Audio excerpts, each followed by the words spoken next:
What up, fight fans? Welcome in. I cannot wait to go through today's show because it's the age-old debate for UFC Shanghai. Do you stay up? Do you pull an all-nighter? What do you do when the fights are on at 3 a.m. Eastern? We're happy to cater across the globe, but whenever there's fights to bet on, Matty and I are pretty happy regardless of time. So thank you for joining us again today. I am Austin Swaim, senior multimedia analyst for Home of Fight, and then I got my guy, the man that cuts the checks behind Home of Fight, the man, the myth, the long shot legend, Matt Tanner, and I got to bring him in and ask him, how you doing today, buddy? I'm good, bro. To answer your question, I have a very strict rule when it comes to these cards. If the fights start before 4 a.m., I stay up. If they start after 4 a.m., like a 5 a.m. card, then I go to sleep. So this weekend, I've already locked in my room at the Hard Rock for Friday night. I'm going to be running through the night Friday, probably playing some tables, and then I'm going to start watching the fights at 3 a.m. till, what do you think, like 10 a.m.? Yeah, maybe not even that late. But 9 are you a.m.? a nap guy? Yes and no. Yeah, Yes and no, I yeah. literally can't nap at all, so I don't even have that versatility baked into me. Yeah, sometimes I do. Probably has something to do with the 5 billion cups of coffee I drink in the morning as far as going to back to bed after that. But enough about my caffeine routine, Matty. How did UFC Sacramento go for you? Crazy main event, wild main event. I thought it was a fun, entertaining card. How'd it go from a betting perspective? I would have made a boatload if RoboCop would have got Hernandez out of there. I hit 20K on that freaking RDR KO. Yeah, and then yeah. the last I had a straight bet 3 to win 20 on RDR KO. And then I had a parlay RDR KO to Sergey Spivak money line, which was the worst pick of the card for me. I still feel like that was not the Sergey Spivak. I mean, like, if he would have went out and looked half like himself and lost, I would have said, oh, well. But, like, he looked so abysmal. Like, how do you look 10 times better against Cortez Acosta than what you just showed us? Like, it was just insane to me. Yeah. So then he loses the fight. And then I'm like, fuck. And I chase on the main event. RoboCop, 15K to win 60,000 by knockout. Chops his legs out. Had a chance in round 2. Had a chance in round 4. Just doesn't get the TKO. Yeah. And then in hindsight, it was like, oh, RoboCop needed the 5-round experience. The thing is, looking back at it, I'm like, damn, I could have just took the plus 175 money line. But it's like, I just never saw RoboCop winning the decision. Yeah, I can't really say I really can't say I did either. My model liked it very slightly, but it's one of those things that, like, even when it happens, it kind of feels crazy that he didn't get him out of there and that it actually happened. Yeah. So, I do want to shout out Matty. Did you bet anything on the Contender Series last night? I literally caught a couple of them, so I sprinkled on a few things. I hit the round 1 finish on Ariel, however you say his last name. Yeah. I did like a 3-leg parlay. Of course, I had Mir finish as the last leg, and so I broke even, but I didn't really put out any bets. I was just chilling. I want to say that because our guy Dixon says I have a sharp eye for McDonald's employees. Bellamir is the McDonald's employee, deep fryers and toilets. Bellamir, I refer to it as UFC affiliated. So UFC, Dana White's Contender Series, Road to UFC, all of them in the same family. The biggest favorite ever to lose at minus 6,000 or so going away. I saw a frightening amount of $100 Alex Apodaca tickets, which is like, what are you guys pissing your money away on when we're not paying attention? Because that's a crazy bet to make. None of Mir's wrestling grappling credentials translated. It was a wild result. Insane, bro. I got rinsed. Yeah, I got reverse swept. But the good news, at least for me, dude, I got reverse swept last year. Still won the season, so there's a long way to go. I feel like Contender Series, you either win a lot or lose a lot. There's really no in between. There is, and you're on the ragged edge if they want quick finishes, but sometimes it doesn't always deliver. It's just a really hard line to balance. But I feel okay about this UFC Shanghai card. It's not horrible. Like we certainly have had worse ones in China. A lot of new folks. Have you been eyeing any cycle legs yet, or are we going to come up with them? Bro, what's crazy is that I did the Show Me the Money pod with Jason Anik and Tai Tuivasa today, and I literally built a prelim cycle with Jason today that I really like. Which, by the way, that prelim cycle last week was fucking Wesley Schultz guillotine finish away from hitting, and he fucking couldn't finish the submission. Yeah. But that's how it goes. But yeah, I built a nice little prelim cycle we can get into here once we get to the fights.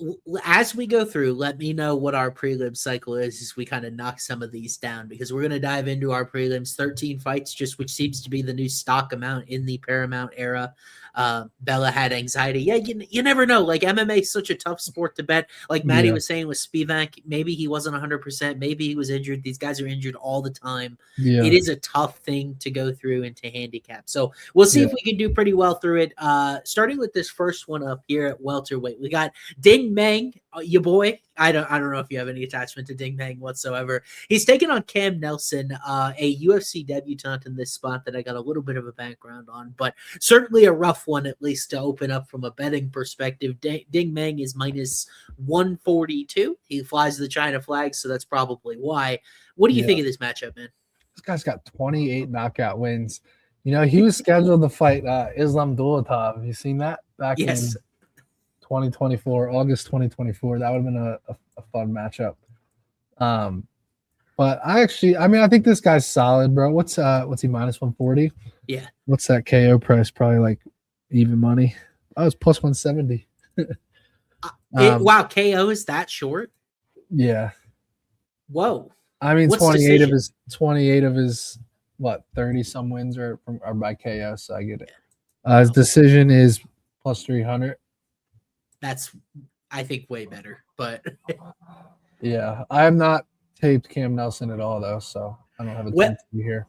Well, I turned on Fight Pass yesterday because I'm like, who is Cam Nelson? What is he about? He is the first he is the first fighter ever from Fight League Atlantic that got a UFC contract in Canada. It's a Canadian promotion on Fight Pass. First fight I turned on, he's facing a featherweight, and this fight's happening at 170. So really tough look for like a regional promotion there, and that's like the risk of these guys that sort of come out of nowhere. You have no idea the level of competition they've been facing. This is sort of an accept or reject of Ding Meng as far as a betting line.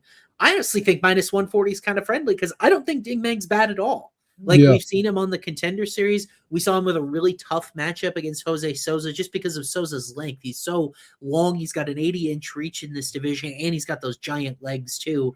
And Meng lost on the scorecards to both of those guys. I don't know how much power he actually carries at a higher level of competition, but I feel pretty solid about his chin. He showed on the Contender Series he can wrestle a little bit. And I hate to do this to Cam Nelson because he doesn't really deserve it. But from a betting perspective, I don't really have a lot that makes me feel like he may not be a complete and total can. Like, I haven't seen anything close to the level of competition he's going to face on Saturday, and he's only plus 112. I'll pass. If someone else ends up catching that ticket on him, good on you, but it's not. Yeah, I hear that. In China, 7-1 guy. It kind of feels like they flew him across the world to get Ding Meng a winnable fight because, like, he brings it every time. Like, that Souza fight was a good fight. Good comment from the chat. 6 years of MMA experience. Ming's gonna sleep him. Nelson doesn't belong. Lay and pray, Nelson. Wow, but I feel okay about Ding Meng's wrestling.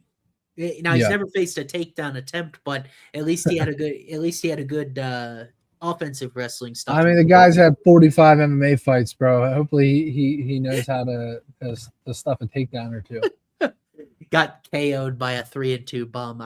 We do this with records a lot, and you're like, well, it's just a 3-2 bum. It's just regional. You never know exactly what the story is behind these opponents and how they get matched up. So, like, if you're nervous about laying chalk on Ding Meng, I understand, but I'm giving you a win pick more than I certainly haven't run to the window to bet this fight in any capacity. That was in 2019, bro. It was a head kick in 2019. Yeah. And that guy is no longer a 3-2 bum. He's now a 5-3 fighter. Well, there you go. And for the record, you and I talk a lot about head kicks. Like, they're not really a statement on durability. You know what I mean? Yeah. Sometimes you just get caught. That happened to Leon Douglas last week. He got caught. Oh, my God. Don't even remind me. Yeah, I'm sorry about that. I'm sorry to rip that wound out. I thought he was looking so good, bro. The calf kicks were so powerful. The left hooks were powerful, but they were just missing by an inch every time. And I was like, fuck, it's coming. It's coming. And then when he goes down, I was like, I didn't even feel like he got hit that hard. I was just like, fuck. That it was one of those shells up, bro. It's the worst feeling. Yeah, it was one of those unlucky placed ones where apparently he broke his orbital bone like right away. So it's just bad luck. Like because that fight honestly looked like it was going to be a banger as it played out, and you may have been sweating that under 2.5 KO just like in a back and forth fight. But yeah. I mean, Jamal Emmers, you said it. Hayjive called it. He's good. Yeah, I didn't know Hayjive took that little sprinkle until after he put the ticket. That would have been nice to know before I put 2-3 Douglas. No, I saw it. He put it out before. I was like, fuck. Yeah. Hayjive, a resident sharp, who and he did well in the Contender Series last night by betting very little. That would have been a good idea on last night's card. So Hayjive's the best. Join Hobo Fight Picks. We'll talk about them later. But let's move on here. Let's talk about this next one up at strawweight. Julia Pilastri taking on Zhang Jingnang. The Panda coming off a tough defeat. We kind of had high hopes for her in a back and forth banger with Angela Hill. It was not really back and forth whatsoever. She kind of got teed off on by Angie for about 15 minutes. And Pilastri coming off a loss as well. The first fight of the night at the Apex didn't go her way against Talita Alencar. So, Matty, who ends their losing streak in this matchup with Pilastri at minus 230? I love me some Julia Pilastri, bro. I think I chased the knockout on her in their last fight, which was disappointing. She lost unanimous decision.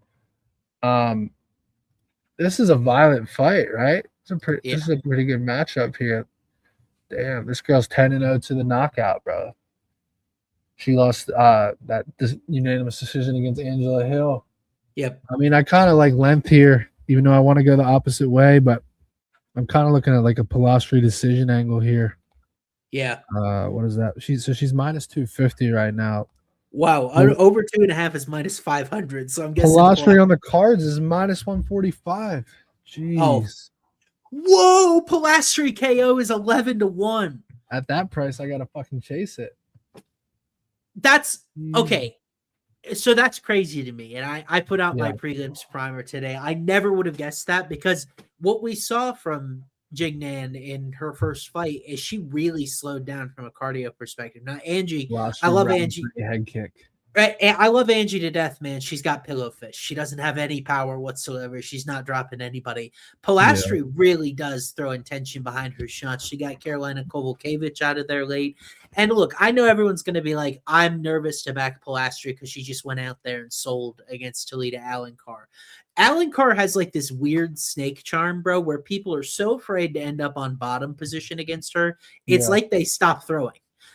Really, Stephanie Luciano is really the only one that kind of kept throwing on the Contender Series. That I think that fight ended in a draw, if I'm not mistaken. But Pilastri is someone that when there is no grappling threat coming back toward her, which will be the case here, she throws out a ton of numbers. She throws out great combinations. I think she's got plus power for strawweight. It is wild to me that she's 11-1 to KO someone that has iffy cardio and she's 38 years old. That's crazy. There was a comment saying, does Pilastri have a submission threat? Because this chick's been submitted, but she was also submitted with 10 seconds left in a 5th round. So I don't know how much you really put into that. That was probably just pure exhaustion late in the 5th round. I mean, I think the best point that you made here is that, when Pilastri's not facing a grappling threat, I think that's like big for her. Yeah. She can keep her rhythm going and just go downhill and get off strikes, but it's still a long shot. Like the chat is laughing at it. That's fine. You guys can laugh all you want, but you're playing the number at the end of the day. 11-1 is pretty crazy. Like I said, I like Pilastri on the scorecards. Yeah, I mean, but 11-1 is nasty. It is the most likely outcome. And by the way, Maddie, this escaped me in the moment. Pilastri got a round 2 submission on the Contender Series against Patricia Aloeas. And it's like, okay, I understand that when you look at Jingnang's record, she's never been subbed, guys, but we learned very clearly in that first fight. I love Angie to death, but the championship level credentials she had in one championship, they don't mean anything here because clearly the competition level wasn't as high. Like, do I know? How do I know this girl would fare against Ketlin Souza tomorrow? I really don't know. Souza went to a split decision with Angie Hill. So it's like, and what do we think of her? It's like, there are a couple of women's strawweight fights on this card. I really called it a division where the margins are very thin. The variance can be very high, and that's kind of how Pilastri lost to Alencar. But in general, Matty, I really like her, and I think actually minus 230 is a big time discount because of her last performance. Yeah, I agree. No model result yet because Jin Nan just hasn't had enough time in the octagon. But yeah, you and I are on it. We're like, all right, let's get off this fight. Let's move on to the next. I'm ready one. for that next. I'm ready to skip to the next one. Oh no, yeah. Let's talk about this one first because I want to shine a little light on your guy here because Hector Santiago is coming in and making his UFC debut. You know where we found him, Matty? Money Moicano MMA 1. Money Moicano's promotion is where we pulled Hector Santiago from, and he's taking on Road to UFC winner Lawrence Louis. Louis at minus 310 in this spot is the guy we've seen in UFC 4, but I gotta say this one's got sneaky banger potential with Louis at minus 3. So what do you think of this matchup, bro? I gotta ride with the dog here, bro. Money Moicano. What's his knockout price? I gotta take a peek real quick. Very popular angle, I'm sure, because 5 of his 6 wins by KO. He's a former plus boxer. 575. Jeez. Look, I don't hate that because I think that's how he wins. Yeah. Louis probably gonna lose on the scorecards. Yeah, Louis was dropped twice in his first Road to UFC fight, so I was a little worried about his chin going into the finale earlier this year in Perth. Yeah. But just a little background on Louis. He's a city kickboxing guy. We actually saw him break out some of the wrestling. He had 7 takedowns in the Road to UFC finale, almost 5 minutes of control. I feel like he's a well-rounded guy. I almost feel like he's a 135-pound version of Navajo Sterling, but maybe a little more chinny, where you think of city kickboxing guys only striking, but he's actually willing to mix it up. And it feels like a lot of those guys are rounding out their game. But I am a little bit worried about the chin. The one thing that I want to note here with Santiago, Matty, is in a karate match, he was body kicked and got knocked out in 22 seconds. Louis likes throwing to the body. He tried 16 body shots on the contender or on the Road to UFC finale. So that's something to look out for. I will not be parlaying Louis because he's a little chinny for my liking at minus 310, but I do think he's a good win pick here. But I don't hate Santiago. He's a good boxer. Louis by decisions plus 195. That's probably what hits here. What's sub? Plus 400. Whoa, for a guy with no career submissions, huh? Yeah, that is insane. Yeah, it's just that, Santiago's 0-1 to the sub. Yeah, he's very new to MMA. Like, he had a boxing background before, so if you think if something's not quite rounded out, it might be the grappling. Yeah, agreed. That's scary. I mean, you could really only make it flyer there, though. I would want at least like 7 or 8 to 1 there, Yeah. Interesting comment from our guy Cornsay, who is a certified ball knower. Hector has been the nail so many times in his striking bouts. I doubt his durability is superior to Lawrence. Hey, Lawrence surprised me on. He took some big shots from Sulin Grangbo in that fight. Louis by sub is pretty interesting. I definitely think he's got a wrestling and grappling path, and you have a guy that may not be comfortable from bottom position. I get it. Yeah, for sure. Not a low variance fight. Not something I would want to stake my weekend to. So I'll give you your request, Matty. You asked to move on. Let's do it. Let's go to 135 and talk about our guy Zhao Long. He's taking on Francesco Nuzzi. Or Newsy, however, I've heard both pronunciations. I'm sure I'll get the right one on the broadcast on Saturday. But Francesco's been around, Matty. He was with PFL. He's with Cage Warriors, and so now gets a really tough assignment here. First one out was Zhao Long. I actually I was going to try to sell you a cycle leg here, so I want to hear what your thoughts on this fight are and see maybe if you're on the same page as I am. I mean, bro, I like Zhao Long. I hated, his fight IQ in the Cody Garbrandt fight. Oh, yeah. Well, he should have won that fight. He lost on the point deductions, I believe. Was it 2-point deductions or what was it? Yeah, it was 2 points that got deducted. 2-point deductions, so he lost unanimous decision. I hated how he didn't really. I mean, Cody was on his bike. It's hard for me to remember that full fight, but I believe like late in the 3rd round, he didn't really go for it, or Cody was bouncing around, or so it wasn't the greatest look for him. But I mean, he's fought some decent competition here. He lost that decision to Su Yang Yu before that fight. But no, I like Zhao Long. Are you? Tell me what path are you on? Are you looking at for the cycle here? Okay, ready? Yeah. Zhao Long by knockout, lock it in. I love like a round one bulk here, dude. This is why. So I think Zhao 475, by the way.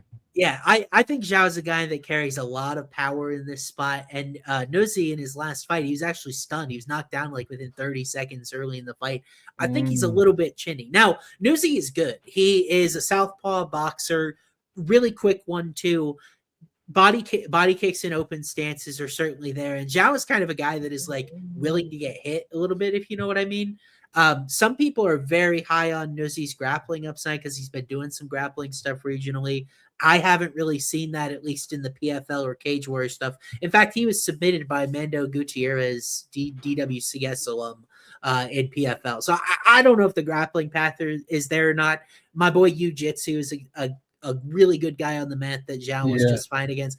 And look, that Cody Garbrandt fight was a fever dream where, first of all, Cody got the first round scored for him on 2 cards where I thought arguably Zhao Long won it. Like there was like that brief, was it a knockdown? Was it not a knockdown? I don't even know if it was. And then Cody got the round off of that. And then Zhao Long convincingly won the last 2 rounds. And then the point deduction threw everything out of sorts. So it's been a while, I think, since Zhao Long had like a willing dance partner. Nozi kind of looks like Moicano. I don't really see it. Do you see it? I don't really see it. Yeah, we got a great comment. In my write-up that I put out, I had called this the Battle of the Ball Crushers because Zhao Long had the groin strikes against Cody. Nuzi's last fight was called off, Matty, because of multiple, like 4 fouls, 2 groin strikes, and then his opponent wasn't able to fight after the second one. So watch your balls in this fight, I guess is what I'm saying. What's the point deduction prop? -10. If I have I'm thinking to myself, I'm like, I always look at a fight and I'm like, okay, how are most people going to play this fight? I think they're going to think like Zhao decision. And then I'm like, what could be like a sneaky angle? And then I think to myself, I think Zhao's a guy, I think he's a tank. And he comes forward. Club and sub is super live, though. I agree with the chat here, bro. How many sub attempts does Zhao have? Zhao has 9 career submissions. I don't care regionally. He's never tried one in UFC. Not one. And he's had, does that include the 4 road to UFC fights too? 5 road to UFC? Yes. 4 road to UFC fights? No submission attempts that's incredible. No, not a lot of the road to UFC guys are grapplers in their own right. And this is, Zhao's a better striker than all of them. That's why he was trying to stay at distance. I get it. So. Yeah. No, for sure. Yeah. The finish is +220. Okay. But it's not as exciting at the +475 KO number. I just, in China, and we got another comment that was very appropriate. That's something I didn't even think about. His job's probably on the line here, dude. Training with a good gym at Team Alpha Male. I love that 1-2 KO angle for him. Yeah. Interesting. I definitely like it early. If it comes, I definitely like it 1-2. So I thought about a nosy dog shot here before I turned on the tape, and then afterward I was like, feels kind of like a regional guy. Yeah. But so I'm glad you like Zhao Long. I was, by the way, thinking about throwing him in the safe parlay. He frustrated the shit out of me in his last fight, though, so we'll have to see if I can get there on him after that. Yeah. That fight was absolutely crazy. Do you remember our show cycle had Cody Garbrandt by decision there? It should not have cashed. It was actually a worse parlay than some of the ones that we've had actually not cash. Yeah, that's true. That was a terrible bet, and somehow Cody Garbrandt got it done. But let's move forward here. Let's talk about this next one at featherweight. Let's go. Jack Jenkins taking on the sniper, Sean Woodson. Matty, I think this is a pretty darn good featherweight bout between these two guys just buried randomly on the Shanghai prelims. So Sean Woodson right now -164 or so, with Jack about +130. Pretty close by this card standard. So what do you think about Woodson as a small favorite here? I'm very biased. Sean Woodson's my guy, but didn't you play table games with him or something? Yeah. He's a gambler for sure, bro. But yeah, I love Sean Woodson's style. His size, his length of his weight class is just unmatched. I think if he can avoid crazy heavy leg kicks, and he's just going to dance around this guy and pop a job out there. Yeah. And I think if Jenkins does anything too risky, he could actually knock him out. But I like Woodson on the scorecards here, like 30-27. Maybe even like a round 3 TKO, kind of like we saw in the Woodson, the round 3. He took the round 3 TKO against Dan Ige. That shit devastated me, bro. I thought he was looking good in that fight. But I think Woodson can kind of like gain some attrition throughout this fight and, maybe even get him out of there late. But I think he probably wins on the scorecards here, which it's pretty short. I'm pretty sure I think it's like plus 140. Hold on, let me take a look. This was actually leg 1 of the prelim cycle. Woodson by decision. I get that. Plus 165. Yeah. I get that. I got it. I agree. Woodson. I think Jack's pretty tough. It is, yeah. I think Jack Jenkins is incredibly tough. Like, he's a really tough guy to get out of there. That knockout loss was a broken arm against Chepe, just kind of a fluke thing when he posted up on it. So, like, I think he's a really tough guy to knock out. And I had to double check my notes. I'm like, is it really a 10-inch reach edge? But it is a 10-inch reach edge for Woodson. Bro, that's insane. The legs are very long as well. I'm a little scarred by this because of how the Coway Fernandez fight went a couple weeks ago. But I do think Jenkins' leg kicks are a big weapon for him here. Yeah. Interestingly enough, Woodson took like 20 of them from Jordan and he wasn't really bothered by it. Yeah. I think Jack throws a little bit harder. Jack's a guy that's just really tough for me to fade in any circumstance because all of his numbers look so good and I'm a numbers guy. Not the best competition though. I don't think he's got like overwhelming submission upside. And the thing that you may hear in this breakdown is that Jenkins has wrestling upside. I think it's going to be really tough for him to wrestle Woodson. Bro, I don't think he's going to be able to. Woodson is just the distance management and the reach, and then Woodson's pretty good up against the cage, the takedown defense. Yeah, I mean, Jack is a guy that it took to round 3 to get Herbert Burns out of there, who was getting put away a lot earlier in every other fight he was competed in. I just don't think Jack Jenkins is dangerous enough to get Woodson out of there. I think Woodson's going to style on him, for 2 to 3 rounds. So I think he's a very well-priced favorite here too. The money line's not that expensive. Yeah, I have. I think he's up to minus 180 though. I have Jenkins model. Or no, he's minus 145. It went the opposite direction. Yeah, I got to get on minus Jenkins. 145. I'm in on that. I had Jack a small favorite. The only thing is just the layoff that is a little concerning. I don't know what he's been up to. Yeah. The one thing I guess that I'm a little bit concerned about with Sean is that like it felt like he was starting to slow down in that crazy Padilla fight a little bit. And then he did slow down a little bit against Ige. I just hope he did, for his sake, he doesn't end up getting like slowing down a little bit. Shots start coming, and Jenkins is a guy that doesn't really slow down a lot. So I like I said, unfortunately, Matty, I've got Jenkins modeled a small favorite. So it's going to be him or pass. I have not played it yet, but this is a very good comment, bro. When you're throwing a leg kick against a guy that has a 10-inch reach advantage on you, it kind of makes me want to take a stab at the KO at plus 425. And we've seen Woodson put out Fernando Padilla in round 1. I don't remember what that sequence was. If it was like, fight. Was it Padilla pressuring and he caught him? I can't remember. It was Padilla pressuring and he caught him. Crazy fight. That's right. I was at that fight live too. I can't believe I don't remember the exact. Woodson was hurt early in that fight and he was able to rally back later in that round. Yeah. I mean, if Jenkins gets reckless and is throwing way too much behind those leg kicks, like I can see Woodson catching him over the top. So I think it's a really good comment from the chat here. This is a puzzle that has been very hard for a lot of average-sized featherweights to solve. Like Jordan couldn't solve it. Like Yusuf Zalal was never able to take him down. Woodson's a really tough guy to even get your own offense going against. Like Alex Caceres, minus 20 striking differential. It's like all of a sudden you look up and you're like, man, I can't really get to this guy. And it's been 15 minutes and Woodson styled on you and wins on the cards. It's why I don't want to go crazy at Jack here, but I do think maybe this number should be a little bit closer.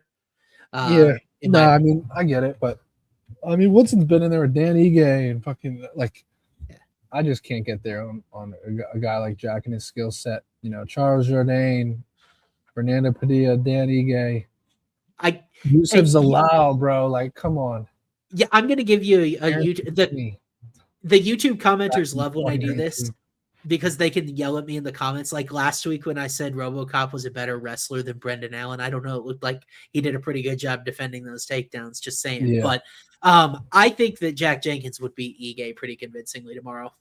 Oh God, bro! Because of the takedown upside that he's got, plus the power and like. But Ige's older. If you think that, then you should be hammering his money line here. I've got him favored, so. Yeah. But Woodson's a very different matchup than Ige, bro, because his takedown defense is very good. Yeah. Oh, I got an agreed in chat. Take that, YouTube commenters. Appreciate that. Oh, that's more like it. Austin, you tripping. Yeah. That's more like it. Wait, should I model Kevin Holland against people? By the way, shout out Kevin Holland. Apparently, he's made $11 million in his UFC career, worth every penny. But let's move on here. We'll look at this. Kevin Borjas at flyweight. Yeah, Kevin Borjas taking on Ray Saruya. Borjas coming off a huge upset. I looked it up. He was plus 650 against Andre Lima earlier this year at the Apex. Ray Saruya coming off an impressive win. He submitted Luis Garule last time we were in Macau. So, Matty, Ray Saruya, in East Asia, he's minus 650, has a lot of grappling tools in his tool belt. I'm curious, we haven't talked about this at all. What do you think of this number with him as the second biggest favorite on the card? I mean, dude, the money line is crazy wide, but I think like by the way, I was playing blackjack with Andre Lima. This was like 3 weeks ago at the Hard Rock. He don't speak much English, but you're translating next to me and everything. Yeah. And he understands, but he don't speak any English at all, bro. Like very little. But he basically said, brother, bet whatever you want. He said, I promise you, I will get a knockout this next fight. He said, he said, I guarantee I'll get a knockout. And in this Borjas fight, like the thing with Ray Chisora is he's so relentless coming forward and getting takedowns. And then once he gets Borjas to the ground, I think he gets a rear naked choke here. Whereas like an Andre Lima won't commit to the wrestling as much. But this guy knows what he's good at. It's what he will do, and he will go for it. And he could get caught coming in, but if he doesn't, it's only a matter of time before I think he gets Borjas to the ground and gets a choke here. So I really like Ray here by submission. I can't remember the price. I was looking at it earlier. Yeah. It is the Andre Lima knockout. We'll talk about that here in a second. But plus 475, you got to be fucking kidding me, bro. I mean, that's like an auto cycle for me at that price. A KO? An auto cycle. Submission for Ray Chisora. I'm retarded, dude. Plus 120. Okay. I'm sorry. There's no way it's plus 475. I would have literally freaked out, bro. I would have put everything on that. Yeah, it's plus 120 here. That really fucking sucks. But I think he gets it. I think it's the freest submission on the card. I just don't see Borjas being able to run away from this guy for 15 minutes. It's either Borjas catches him or Ray rear naked choke. That's how I see the fight going.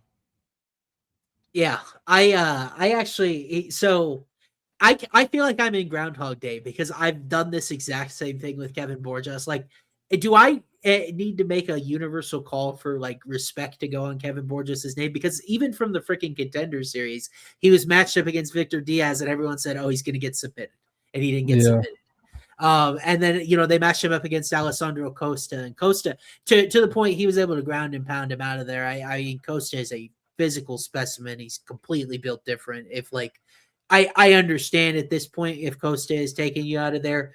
The Josh Van result, these guys both share, lost by decision, look different, but that's what Josh Van does.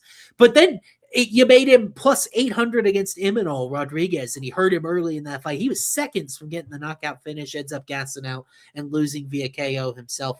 I feel like Borjas has been really competing in these thin margins here, and his takedown defense, 72%. I agree with you that Saruya is going to be much more relentless than Lima was. Lima kind of has to protect his cardio a little bit, whereas Saruya is a guy that will just keep coming. How many did he try against Van? Probably 30, right? How many? Yeah, he was relentless, bro. If he's not going to get discouraged against Josh Van's elite takedown defense, I can promise you he's not going to get discouraged here, especially against a power puncher like Borjas. Yeah. I can't believe the sub's plus 120, bro. I thought it was, but I do think Borges can win in that same fashion, though, if he's having great success stuffing the takedowns, because Carlos Hernandez was able to stuff Cerullo's takedowns as well. I mean, there's a path for Borjas by decision, honestly. Like, even if he hurts Ray, I think Ray can recover. What is that? Yeah, I like Borjas decision at plus 900 is what I've got. Yeah. And then Ray by finish is minus 140 range.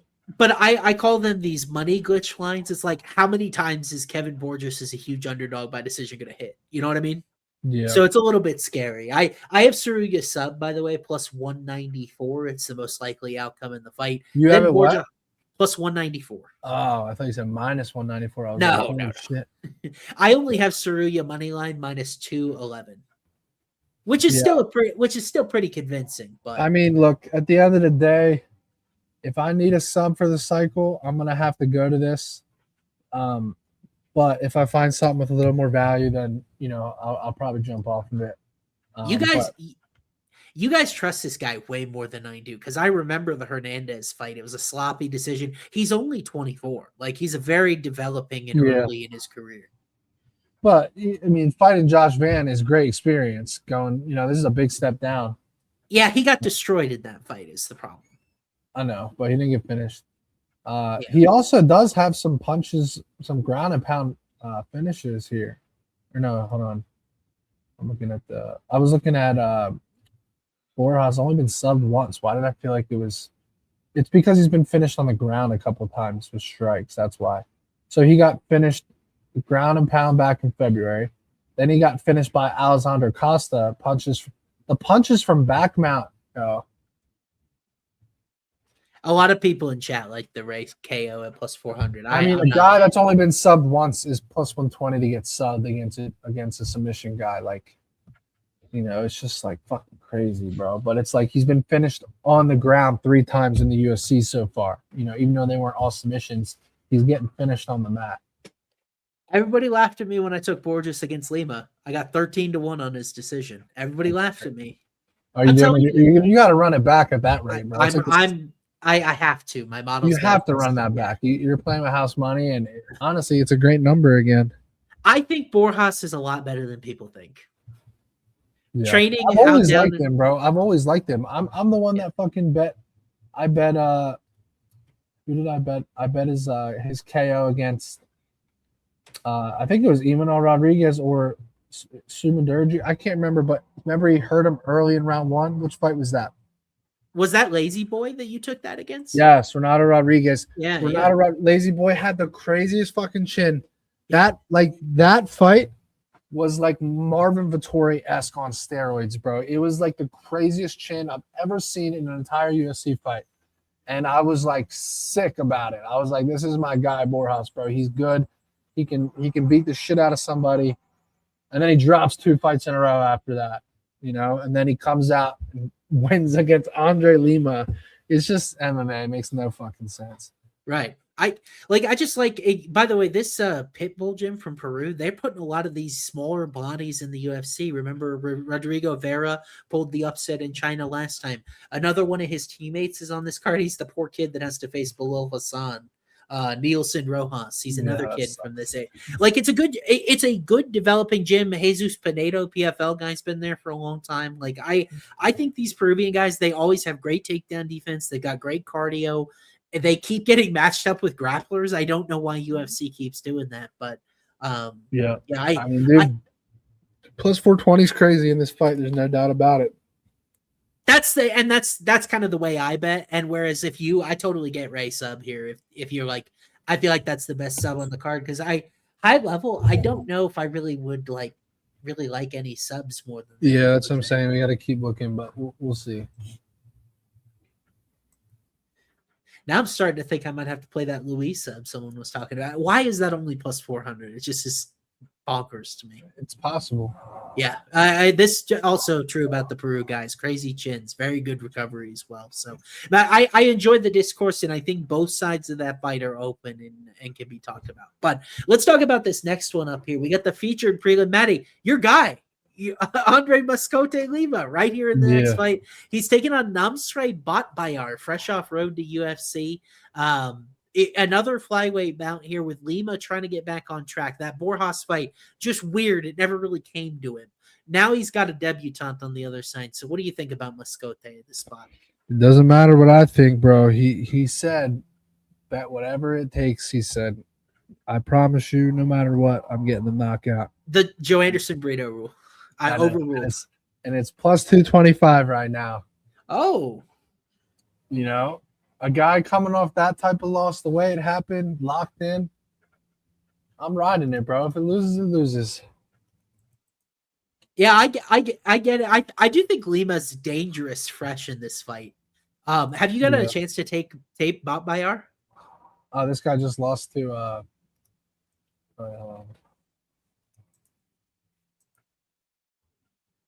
Bob Bayar is a wild man, dude. I watched his road to UFC, his last two. I didn't see his 2025 fight. Yeah, only pro loss for him to our guy Naim Jargo Tumen Dembry. Rear naked choke, something Andre Lima could get on him. Honestly, he could. Plus he was 400 on the sub for Andre Lima. Yeah, I'll give you the Bot Bayar breakdown because you were literally having a drink at a blackjack table with Andre Lima. So I'll give the Bot Bayar breakdown. But I watched all three of his road to UFC fights. Very high paced guy. Definitely pressures forward. Always pushing the action. I feel like he's like borderline reckless sometimes in scrambles or leaving his chin up there. That to me is where Lima, as the more technical guy, might be able to take advantage of him when fresh. But I'm telling you, I think Lima needs to get this guy out of there early, or he is just going to keep coming because he builds and builds as the fight progresses. I feel like this is perfect for Andre Lima, though. You fight a guy in Borjas who's on his bicycle, and you're so frustrated. Yeah. Now you have a guy that's coming right for you, bro. It's like amazing for him. It is a good point, but like at the same time, I think Bob Bayar's chin is built out of granite because he just seems to take the plus 110 on the finish, by the way. For Lima, like ITD? Yeah. Okay. I think the way he covers this price is ITD, so I don't mind plus money there. Yeah. But I gotta tell you what I had written in my notes was Bot Bayar 2-3. I didn't know that you had sat down with Lima, so when we talked about it, I was like, man, I was really impressed by Bot Bayar. I feel he's different than these road to UFC guys that kind of just sloppily work their way into the clinch. You know, it almost feels sort of out of control. I feel like he is definitely winging to hurt people and pushes a really nice pace. And I think when we look back at Lima, you remember when he fought Igor Severino, the kid that bit him? That was a super high-paced fight, and he was really starting to fall off in like middle of the second round or so. And then he got bit, and then he won by DQ. I think if that fight had proceeded forward, Severino might have won based on the pace falling apart. But Bob Bayar is the type of guy that I think has that sort of lasting power, at least did well into round two in there. I don't want to talk you off early Lima finish because I think he's the more polished guy. Yeah. Where I wrote in my prelim primer, I said, I think that Lima is extra dangerous because Bob Bayar is reckless in scrambles of getting his back taken. And then that's where I think Lima, that's his best position anywhere in the octagon is on some guy's back. So if you like Lima, I don't know what Lima's sub is. That's kind of what I think is his best bet to victory. But Bob Bayar, like 2-3 late KO, I think is certainly intriguing too. Yeah. Do I think Bob Bayar would have beaten Aaron Tao? It's tough to say. I like Aaron Tao too. It wasn't Tao the kid who had to fight Elijah Smith on the Contender Series with the face tats. Yeah. Elijah Smith is a monster, and he was fighting up at bantamweight. Yeah. Man. Yeah, it was Aaron Tao that had to fight Elijah Smith and somehow made it the distance in that fight. So I really like Tao too. He's not a flyweight though. That's why he couldn't make weight, and that's why Bob Bayar's fight got canceled. Yeah. So. Lima looking for a KO. The problem with Andre is that this is such a tough cut for him. The more he exerts himself early, the more he pays for it dearly. And that's why you see kind of this measured approach from him in every fight. And I bet him in almost every fight before the Borjas one. Can you hear the construction upstairs on the mic or no? No. Thank God. It's driving me fucking crazy, bro. Yeah, it sounds good. Yeah, you got that nice studio mic for ad reads. You don't. Driving me insane. I'm glad you guys can't hear it, but it's literally driving me crazy, bro. That's crazy. The problem is, they do so every other. This is like a big commercial building, and every other office space in this whole building is out of here at 5 p.m., you know, so my office stays open until midnight. And so they do all this construction late at night because they're like, oh, no one's here. But they do it right fucking above me, bro. I'm on the 3rd floor. They do it right on the 4th floor. Drive me insane. We got some common beam of the construction machines going on. Not fun, but yeah. Namsray money line is a good bet. It's very interesting that they gave Lima this spot, featured prelim in China, because you'd think they want Bayar to win, but Lima is such a tough out. It's like, yeah, Lima was going to be a favorite in this fight. He's very skilled, that's for sure. Yeah, that's not a good comparison. Lima reminds me of Patchy. Like, the stand-up is night and day. I'm sorry. Lima's putting Patchy in a box if they fought at 135. I'm sorry. But, all right, let's move on here. Let's pay some bills real quick before we get up onto the main card. We're going to talk about these guys because they've been absolutely crushing the Dana White's Contender Series, as well as some recent cards as well. Nolan was up big again at UFC Sacramento last week, so he's been on his game. And then Hey Jive, by the way, congrats to Hey Jive, a dad once again. He had a newborn kiddo today. Want to wish him that congratulations. The great relationships you get to develop if you come join our Discord. If you're part of the premium package, you get to meet these guys. Home of Fight Picks. You can go to Home of Fight Picks on Instagram or winnable.com/HOF picks if you want to join. Code HOF will get you 7 days free if you're brand new to subscribing. And I could not recommend to do so enough, because these guys, you know, there's a lot of BS about the Contender Series. Every single bet I gave out about it yesterday lost. So if you want someone who is not only going to manage their units wisely, but also have good picks on there, then these guys are definitely the ones for you. Also brought to you by Parlay Market. If you right now, because of our show, if you deposit $20, you can get $50 in trade credit on Parlay Market if you use code FIGHT. Guys, a lot of times they have the best sort of money line odds and offers to take advantage of on Parlay Market. You see the percentages on Dana White's Contender Series, on UFC broadcasts. It's available in states like mine in Texas and plenty others that don't have any other sports books. Great. Parlay Market is the place to go. Use code FIGHT. You can get $70 just for $20 in deposits. And you know what you people love out there. It's one of the most popular things anywhere in Home of Fight, in MMA circles. Our repacks by collectibles.com. You can pull cards up to $4,500. We have special packs. We have elite packs. It really does not matter. You can pull either at repacks by collectibles.com and have a chance to win a huge collection item if you go to homeofightcards.com. And it looks like we already have this pack. Logan's coming in. Rip 2 for them, bro. Can we, and I'm so glad Logan's here because I know he's technologically savvy. Can we make sure to zoom out so we can see the card if you want to hit like command and zoom out? Yeah. You can't see it right now? Oh, you're saying it's gonna, okay. Yeah, when the card opens, it may not be. Wait, I gotta choose. Guys, get your usernames in chat. I gotta choose somebody. Boom. Haven't seen this one. Naughty Knit. It's kind of an odd name, but that's okay. We'll still give you a one anyway. We're ripping 2 cards, guys. Put your usernames in chat, and then if you have one that catches my eye, you can win the other one. Let me see if I can see. Reckless one. That is a little bit better, I think. His widescreen monitor. Well, I mean, I think it has a higher chance to actually get the full card in there. His widescreen monitor is crazy, bro. Yeah, it's 57-inch. I told him not to get this one. All right, here we go. We got the person. Let's open it. Good luck. All right, Naughty Knit. Let's see what we got for you. By the way, this is the way the process looks, guys.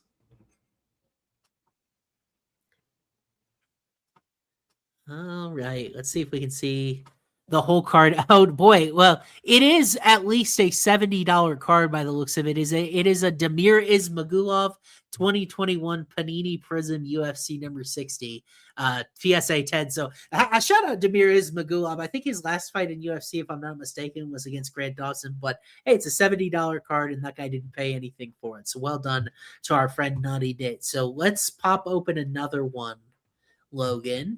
Let's do it. And I am going to go with, and this is a story of participation. Acid Legs fan has been in chat giving us takes this whole time. He hasn't just shown up for the fight card. Some of you guys may have it on an alarm clock to show up just for there. But Acid Legs fan has been in here, and I don't think we've given him a card yet. So Acid will get you a card here and see what you're working with. Man, what the Demir Ismagulov slander in chat? James Vick would have been better? Absolutely not. Acid, I already picked you, bud. I got your username on the screen. Let's see if this is going to work. He's gotten 4 cards.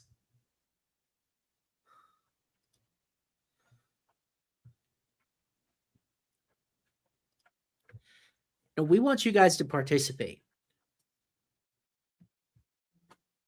That looks like Bobby Knuckles. Second one's just loading. All good, bro. Once it's loaded, you just gotta exit out. Good. Oh. There are repacks. 5 packs to the right.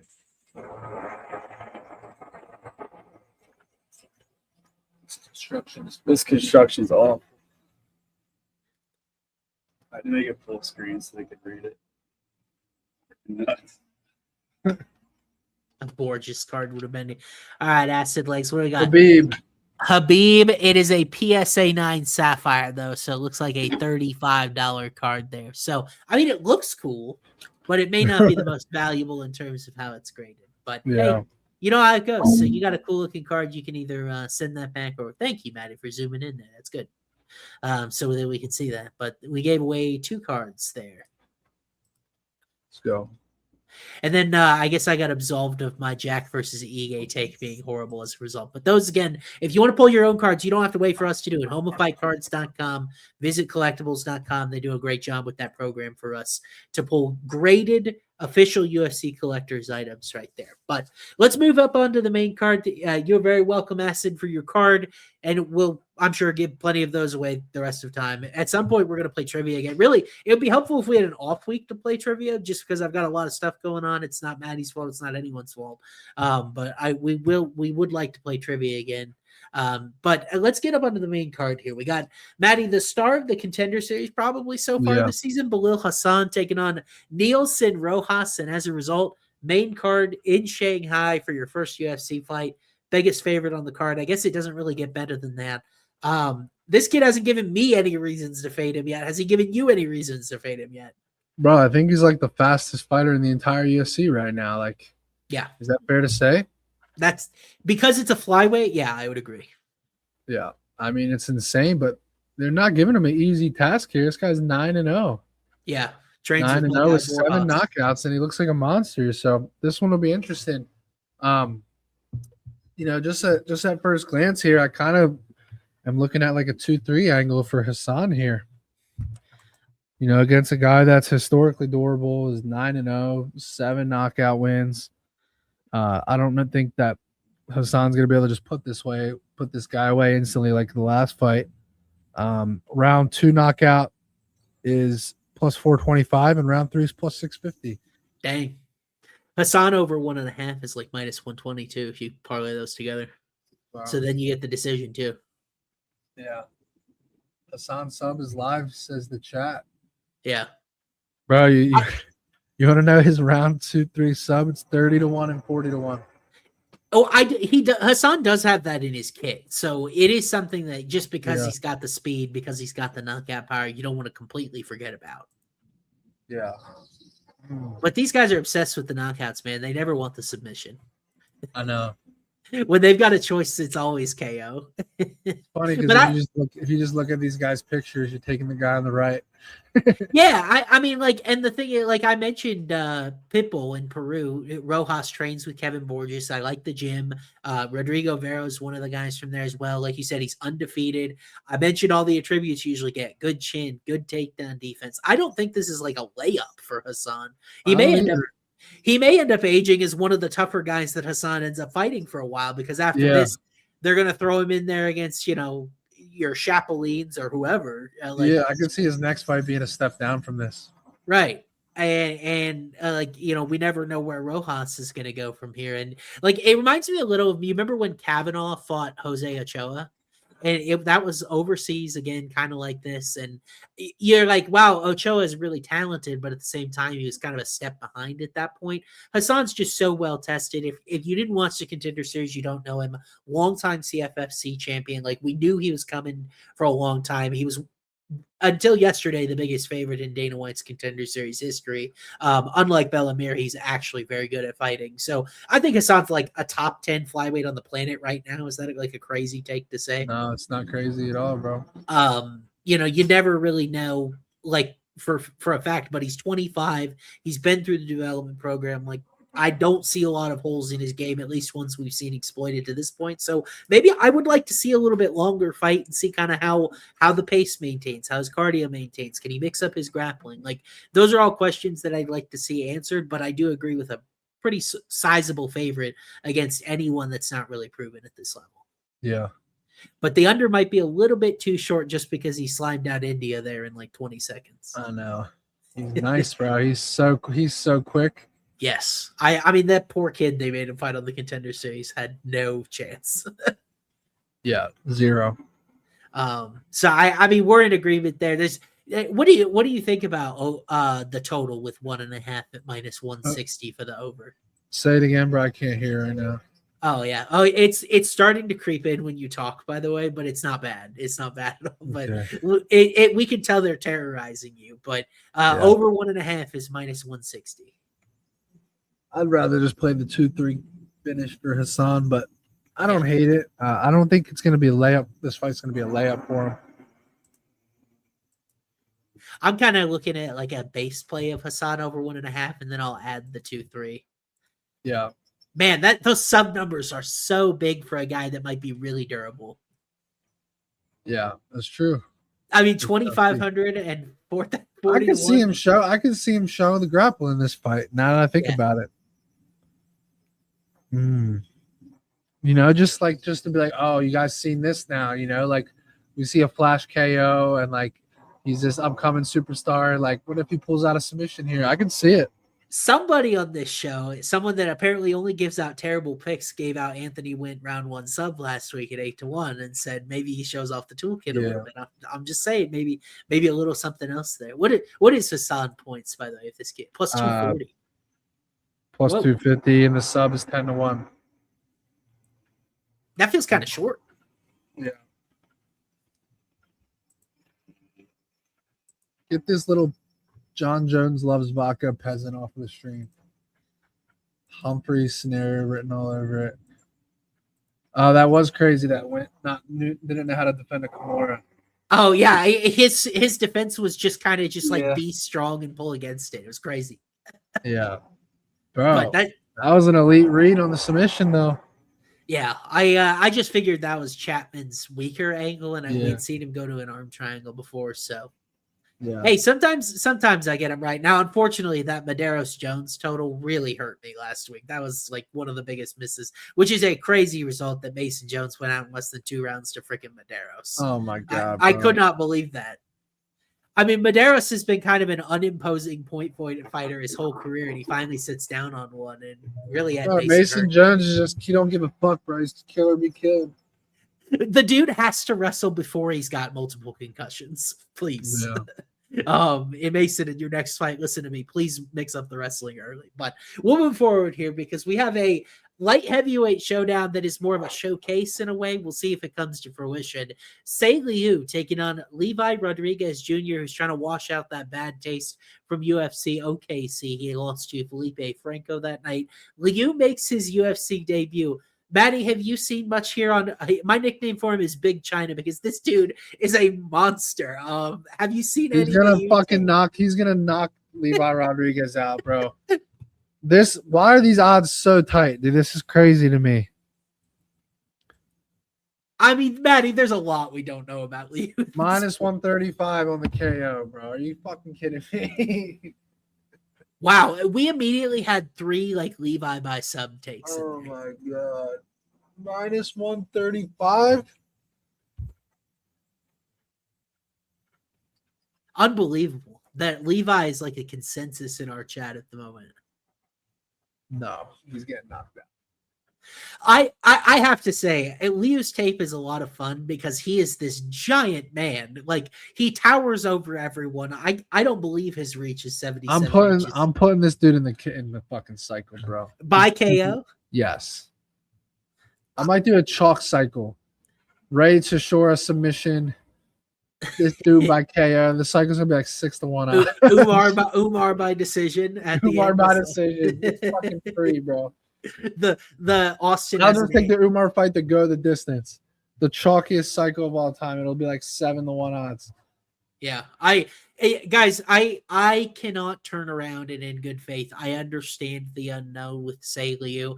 I can't call Levi Rodriguez a total fraud and bet him at plus 150 in his next fight. And I thought this guy, like I was on Franco route 1-2 in that fight. I thought that he might have been a complete and total fraud. And the thing about Liu is that he may be a fraud from an MMA sense of the grappling defense. If Levi were to get his back, it could be in trouble. But as a kickboxer, this guy is very, very legitimate. His kicks are fast. They go up to the head level like nothing. The one thing that scares me a little bit for MMA is he throws a lot of naked kicks, which means he like leads with his kicks and doesn't really set them up very well. At this point, at this level of competition in light heavyweight, I don't know how much of a problem that is because he's only getting better and will continue to get better at the UFC PI out in Shanghai. So I think this guy is crazy talented and we saw how well Pereira did as a kickboxer in these heavier divisions. You just don't have to be as good. You don't have to be as well-rounded. And he is a very, very good kickboxer. I don't even know what his record was, but some of the highlights that I was watching just from kickboxing alone, and then I watched a couple of his full MMA fights, incredibly talented. He's got to tower over Levi Rodriguez. Yeah. I mean, is Levi just going to come out and try to double leg him early? Probably would be the smart thing to do. Yeah. But how fucked are you if he's able to get up after he does that? Yeah. Because then he's got no path to victory in this fight if he can't keep Liu down. And even then, Rodriguez has a horrible gas tank and just gassed in like 4 minutes against Franco. Oh, God. Does Franco have any...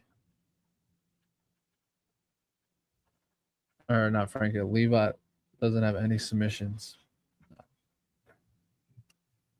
No submission attempts, I don't think. Expecting a Brazilian to wrestle. I don't know. Mario Piazzone did a good job wrestling last night. Did you see the box score on the Uriel fight? 0 significant strikes for both guys because Piazzone just charged headfirst into a guillotine. Either fighter by knockout is minus 425. Damn, that Why feels is that pretty so expensive? I mean, because Rodriguez, in my opinion, I don't see Rodriguez as a guy that has like a lot of in general grappling upside. I guess you could justify it in this matchup. Yeah. But didn't Rodriguez, it was a ground and pound against Freddie Vidal, wasn't it? On the Contender Series? Yeah. Man, you guys are crazy with that Levi sub. What are the odds on it? 18-1. What are we doing? That's a situation where you would have hoped to have seen it around like 5 or 6-1 because then odds makers actually believe he has a chance to submit him. If they're leaving it out there at 18-1, it's a prayer. The Che Liu is 20-1 to win by submission. Yeah. Which is a total donation based on what I saw earlier. Yeah, fuck. I'm not overthinking this one, bro. This one was probably going to go in the cycle parlay. FanDuel has KO at minus 135. That feels pretty friendly. Yeah, that's what I'm seeing. Minus 135. I'm in. Does it make you feel better that some of the peasants like Levi? Does it what? Does it make you feel better some of the peasants like Levi? Yeah, I'm in on it, bro. I gotta ride it. I do feel like I need like a semi-longer sub play though. I don't know. The rates of short ones got me overthinking now because the price sucks, and then I'm like, damn, Borjas is actually kind of good. Oh, and then the ground and pounds there too. So it's like, is it really worth it at plus 110? We have multiple people saying that he has been drilling BJJ in camp. What's the source on that? A Peyton or I gave out Urbina round 1 KO and I didn't even fucking play it, boys. Why do you guys have to make me remember that shit? Levi tapped out his sparring part. Was this like footage that was on social media somewhere? Is that why you and I are missing it? I have no idea. I haven't seen anything. Not all of you are peasants. I want to apologize to Peyton, who said that I called him a peasant. Not all of you are peasants. I'm just saying that some of the mean ones are calling Levi out here as a dog as well. We have good people in the chat on Levi as well. 90% of the people are good people in the chat. It's just the scumbags. Yeah. I want to be very clear about that. But Matty, I'm surprised you and I are so aligned on this, because I feel like a lot of people do think they're like, oh, why am I laying minus 200 with this bum? I think he's pretty good, at least from a kickboxing perspective. So yeah, that's right. We'll see if Rodriguez does take the right game plan, which I agree would be to grandpa. Dude, we're killing it. Go for it. You and I are trying to move the slides at the same time here. Let's talk about a rematch, because last time we were in Macau, we had more bucket action. We talked about Cody Garbrandt throwing up in a bucket earlier. Alex Perez, unfortunately, was as well because of groin strikes. We have Sue Mudarji taking on Perez, part 2, the rematch we've all been waiting for. Odds look very different, though, Matty, because Sue Mudarji was starting to build in that fight. Looked like he was on his way to a victory. He's now minus 235 in the rematch. So is this a spot where the market is overcorrected? Bro, this fight just makes my head fucking spin, bro. Yeah. Like, I literally think any possible outcome could happen. Like, Sue Mudarji could sub Alex Perez. Alex Perez is 7-6 to submission. Alex Perez could sub him. Either guy could win on a crazy fight on the scorecards. Either guy can get knocked out. I mean, this fight literally is as volatile as it gets, in my opinion. Yeah. I mean, the Alex Perez fight, the Alex Perez Charles Johnson fight, it's gonna have everyone betting Alex Perez now, like, because he knocked out Charles Johnson. Yeah. But I think Sue Mudarji is honestly the better guy. But man, that guy's volatile. Like, some of these fucking losses are just like insane. I mean, he did lose a decision to Charles Johnson. Then there's the infamous Matt Schnell fight, which is like the craziest comeback I've ever seen in the UFC. Yeah. That shit was just insane, bro. But like, if that fight ended up being a win, he's really only lost 2 of his last, 5 or 6 fights. Yeah. Jesus Aguilar won the decision. That was just a fight where Jesus Aguilar was just so mismatched with the range and the reach on the feet. I think Aguilar's reach is even less than Alex Perez's here, right? It was like 63 inches or some shit. Yeah. I mean, Aguilar's got T-Rex arms, so that was. But Perez is at a significant reach disadvantage here as well. Yeah. What did you make of the first couple minutes of that first fight here? It ended with, or the first round and a half, I would say. So I was on Sue Mudarji ITD, and he dropped him early in that fight, and it looked like it was trending toward sort of the beginning of the end, which is, I think, among the reasons why Perez ended up taking the way out that he did. But like, Perez is a guy, he's a little bit older. If he gets clipped early, that can happen and sort of throw off whatever game plan he might have had. Yeah. I'm not definitively. I'm kind of between the number here because I have Sue Mudarji minus 190. So I don't have value on either guy. I'm inside the big there. The 2 props that I've got value on, Sue Mudarji decision plus 206, and then Perez sub I've got plus 711, which I actually think is probably his most realistic win path. Like, when I envision how the fight goes, you remember he was actually able to take down Asu Almabayev a couple of times. I felt he was on the way to potentially winning that decision, and he got caught in a guillotine in the 3rd round. I don't know how good I feel about Sue Mudarji's guillotine, but Alex, I think, definitely needs to grapple in this fight. Bro, fight to end by sub is plus 475. Yeah, I've got it plus. Exactly. That's the same number 2 weeks ago that smacked. Which fight was it? Abdul Malik and Stoltzfus. Abdul Malik and Stoltzfus. I gave that out. Fight to end by sub plus 475. And what did I say? I said Abdul Malik can get a guillotine if he shoots into him, or Abdul Malik can get subbed. It's the same fucking deja vu here. Tell me it's not the same scenario. Dude, my model almost has the exact same number I had in that Stoltzfus, so I had plus 347. We're going for it, bro. We're going for it. This is the sub that I needed right here. Yeah. Either got to get a sub here. Plus 475. Sign me the fuck up, bro. I'm in. I'm actually there on Mudarji because it's 9-1, and I've got it plus 896. So I'm like dead even on that one. And I think Sue Mudarji could end up. It's just like the Stoltzfus fight. We thought, we weren't sure who could get it, and it's like, I really think this is the one, bro.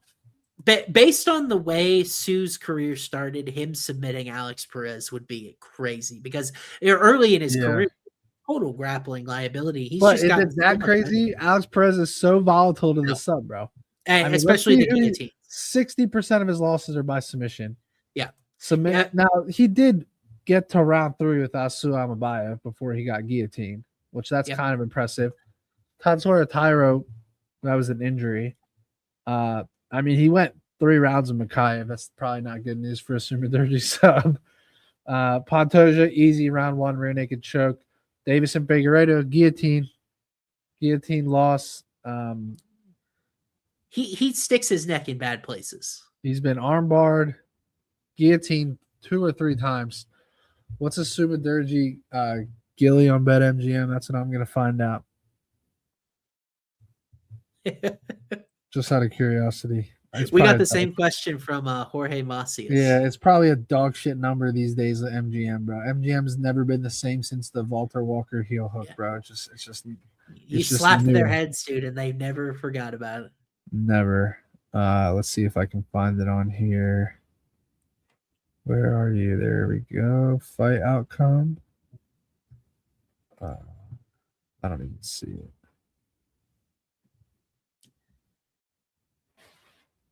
I do like Budarji points if you like his side. I think that makes more sense than. I know he clipped him early in that fight, but it's still flyweight, and Perez's last loss by like an actual knockout was Joseph Benavidez in 2018 because the Taira leg injury doesn't really count. All right, I don't see it up right now. It'll probably be up tomorrow. Yeah, the knockout, we got a comment, the knockout in the points line for Sumidarji is the same. It is the same. And that's sort of fading the angle of like it looked like Sue was trending toward a knockout in the last fight. And that's kind of what whenever I get these rematches like this, Matty, I want to get far away in the market from what we saw because that's what everyone's going to bet because they think that every fight's going to look the exact same when they dive in there. And that just very rarely ends up being the case. Yeah. I think Perez wrestles, and for better or for worse, one of these guys gets a sub. Really? Final answer. I hate overthinking it now because like just seeing Perez go the distance of Mikhaev, and then a lot of his sub losses. Who's Mikhaev out here subbing? Yeah. Oh, he did get Filio in round 3, but Filio's a dead man walking. I think he had some grappling submissions too, if I remember. I mean, Mikhaev is a top 10 flyweight in the world, brother. Whatever politics you're going on to keep him out of UFC, he's a great fighter. Yeah, he did Darce back in 2024. And then he arm triangled Tim Elliott, bro. And then he rear naked choked Filio. Malcolm Gordon, doesn't matter. Round 3, it took him to get Malcolm Gordon out. What the fuck? I remember that fight. I bet on Malcolm Gordon in that fight. Is that not the most Austin thing ever that I bet Malcolm Gordon in that fight? And I remember doing so. Yeah. I thought Mikhaev was going to shoot into a sub. Yeah. How many subs does Sumaderji have? I think he's got 1 on his pro record. Yeah. Yeah. Had to have been a long time ago because it's not in UFC. Yeah. 6. I mean, bro, a combined 12 submission losses between both of them, and we're getting almost 5-1 on the fight to end by sub. I mean, the math has to math there. Yeah. By the way, Sumidarji's last sub, September 2016, just a generic choke. Probably in an audience filled with 15 people. Yeah. I mean, what's the map, sir? So Sumaderji has 28 fights. 6 of them have ended by sub. So what's that? 6, a little less than 25%. So like 23%. And then Alex Perez, 6 fights have been by sub, but he has 36 fights, so that's a lot different. But it's when crazy price. When I talk about like tendencies, Sumidarji 0.5 submission attempts per 15 minutes. That's not bad, bro. That's good for him for a striker. That's really good. Like, dude, Umar's at 0.2. He's at 0.5. Yeah.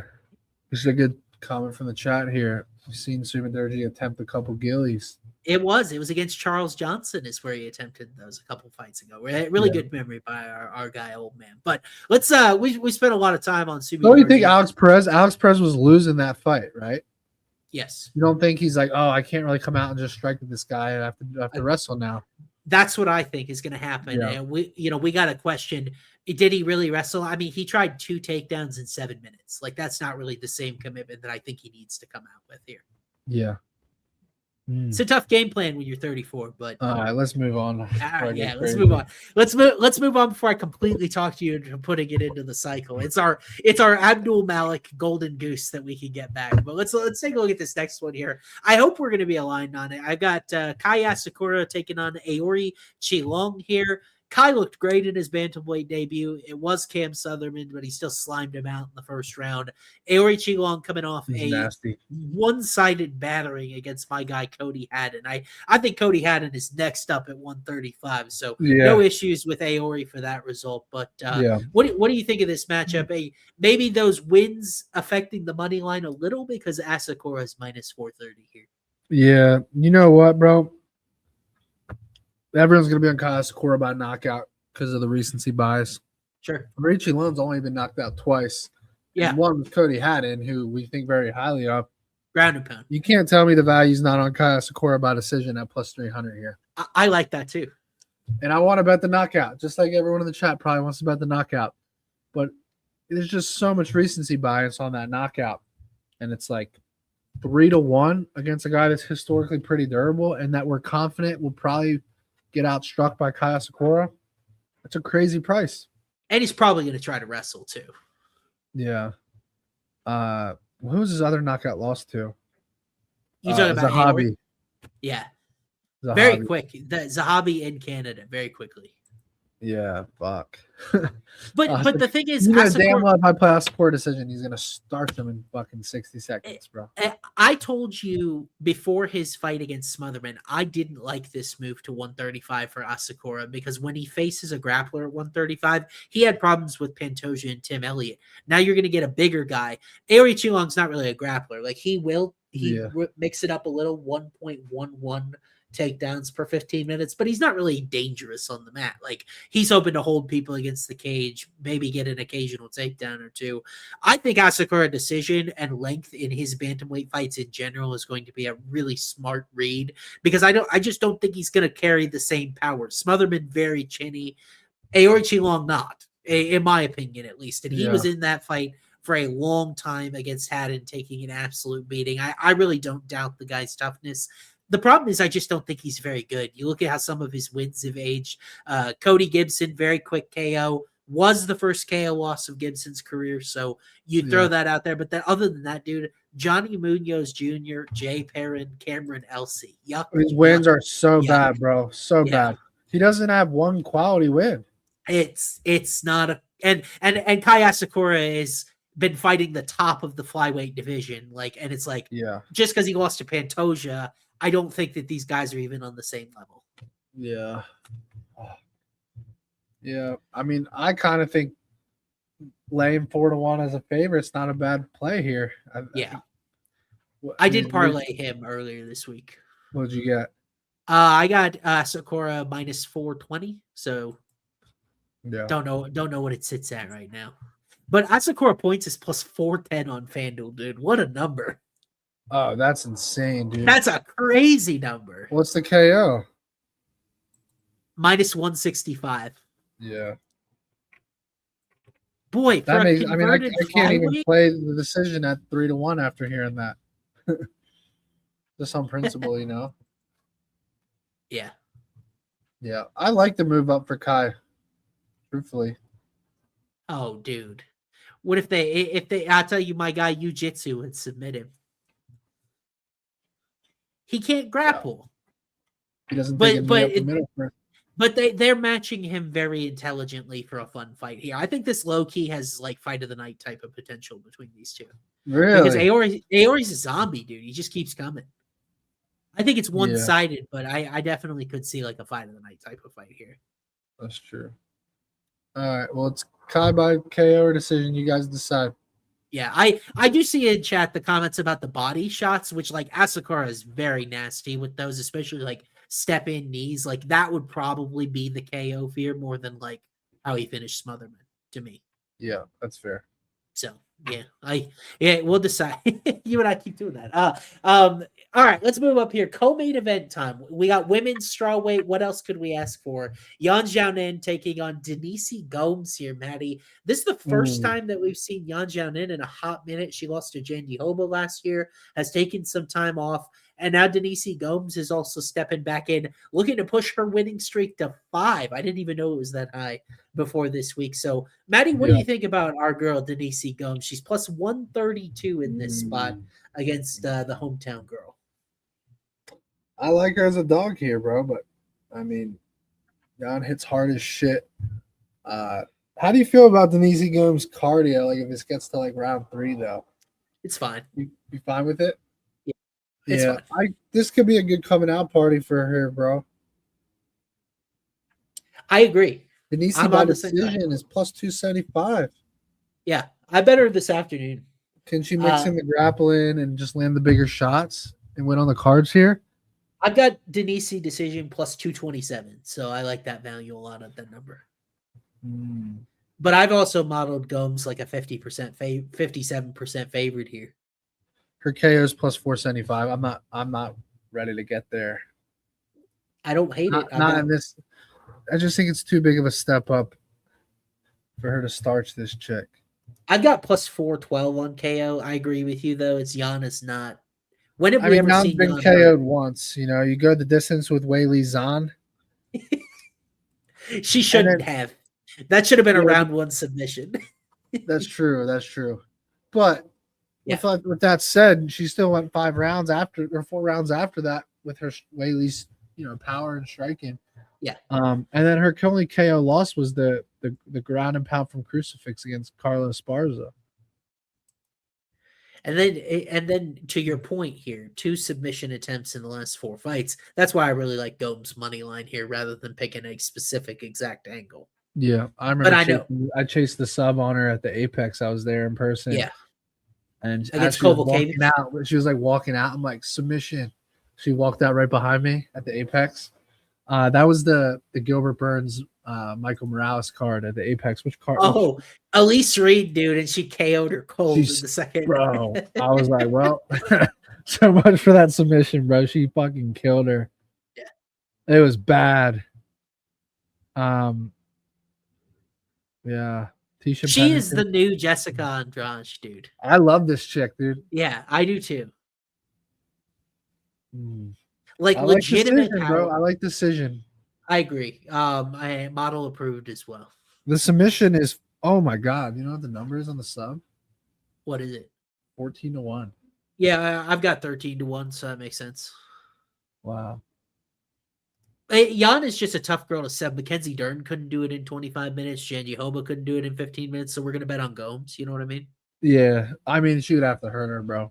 Yeah, Gomes decision, final answer plus 275. I like it. Sign me up.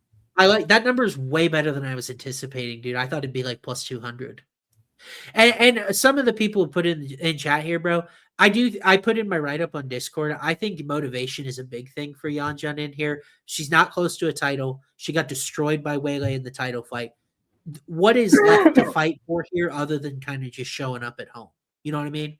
Whereas Gomes is rising. She's going toward the top 10. She's on this winning streak. Like, I think momentum is a big factor in this fight. Also, yeah, this is a good point here because earlier the chat said Yan beat Mackenzie Dern. That was 2022 Mackenzie Dern. That's a whole different Mackenzie Dern than 2026 Mackenzie Dern.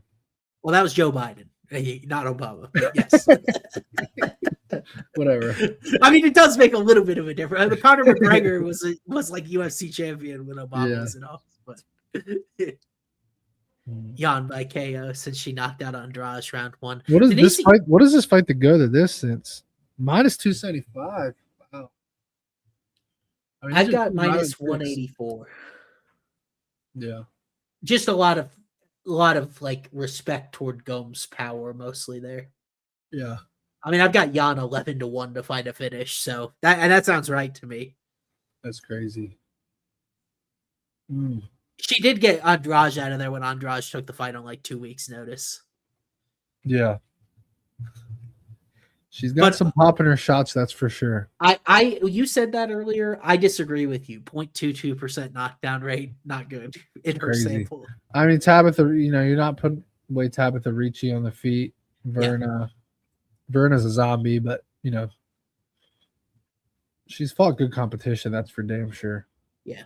I can't stress enough to people, if you get women's strawweight fights like this, we saw it last night with Apodaca.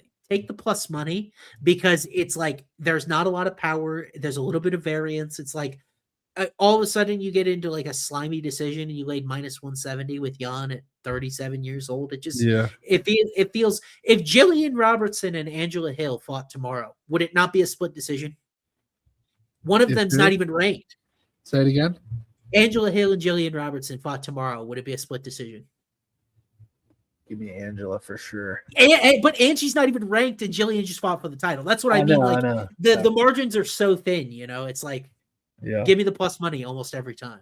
But oh, interesting. Gomes plus 3.5, minus 200 in the safe parlay. No, I built the safe parlay already before we came on air today. So but it's a good thought. Oh shoot, what am I doing? I gotta lead us in a banger of a main event here. Whoa, did that not...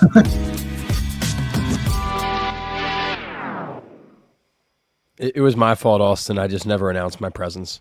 Oh, okay. So Jake and I were trying to do it at the same time, and I accidentally canceled. I'm gonna just shut up. You got this, brother. No, you're good, Jake.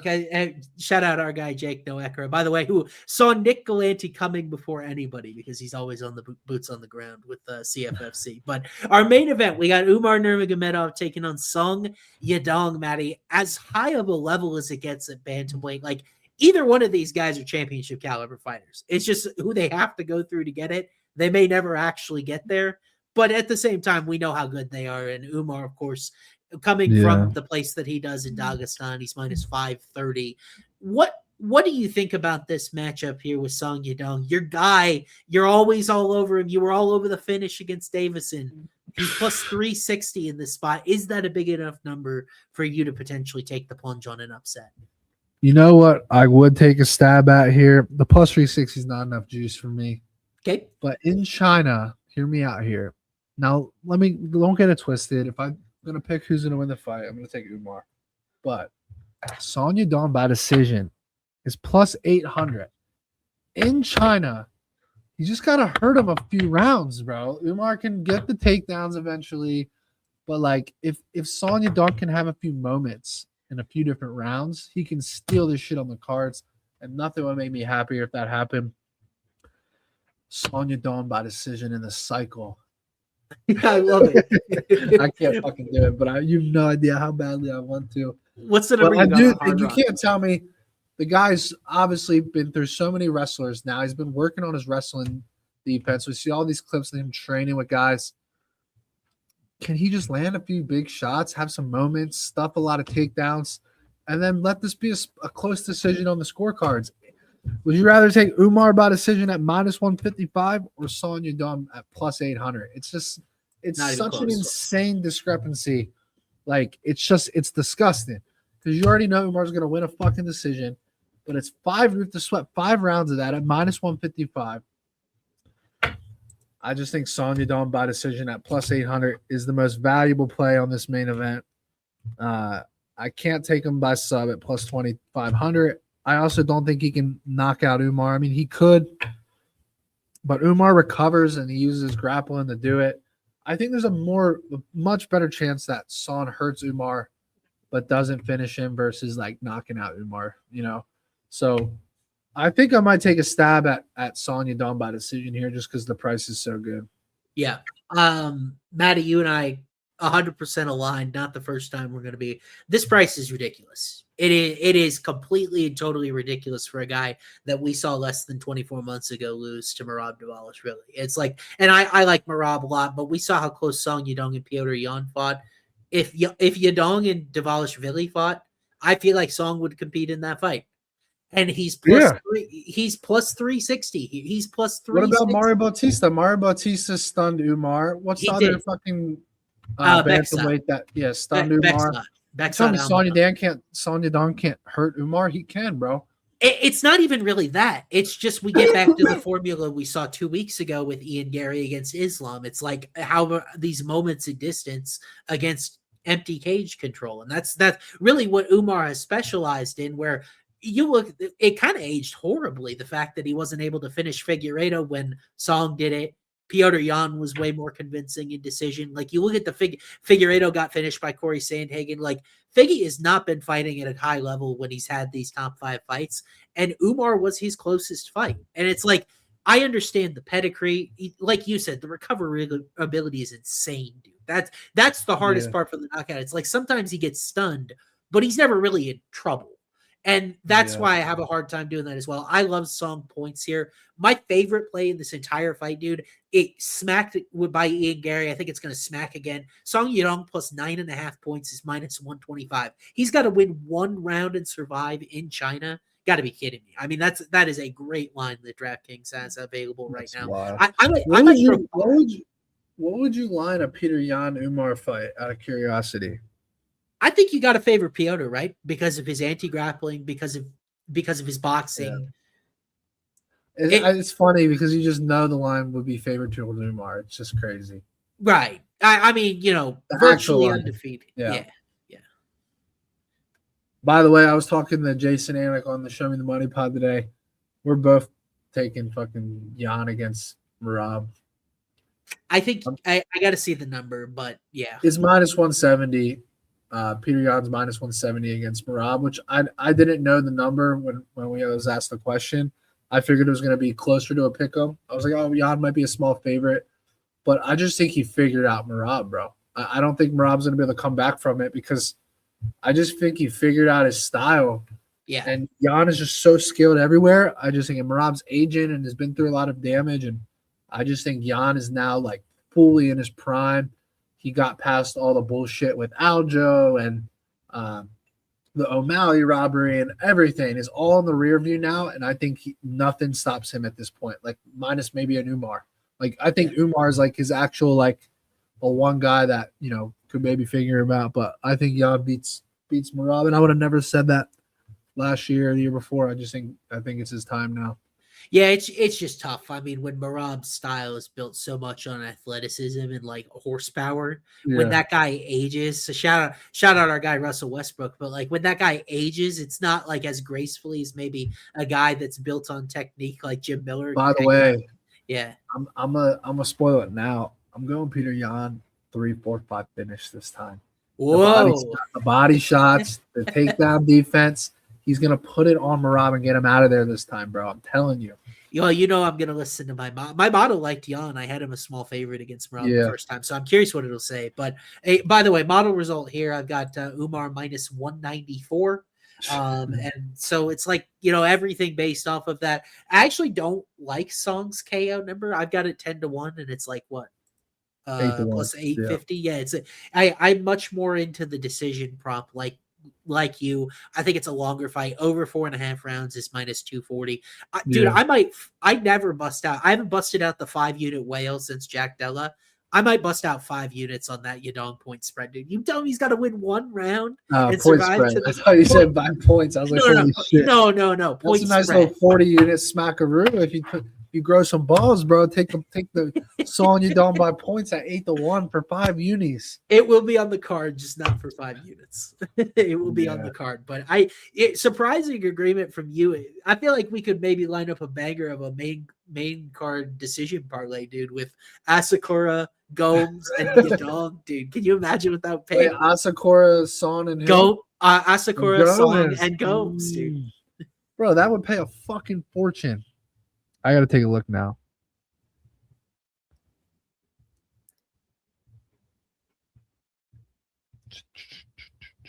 Which is funny because I think the prelims are pretty darn violent. Yeah. All right, let's take a look just out of curiosity. Son decision, Gomes decision, and Asakura decision. Plus 134-1. I love it, dude. 1,000 pays 135 large. Maybe 500 for that one. Maybe. No. Maybe like 700 or 800, so it pays $100K. Yeah. You'll always find a way to finesse it. All right, buddy. What do you say we build some? Let's go.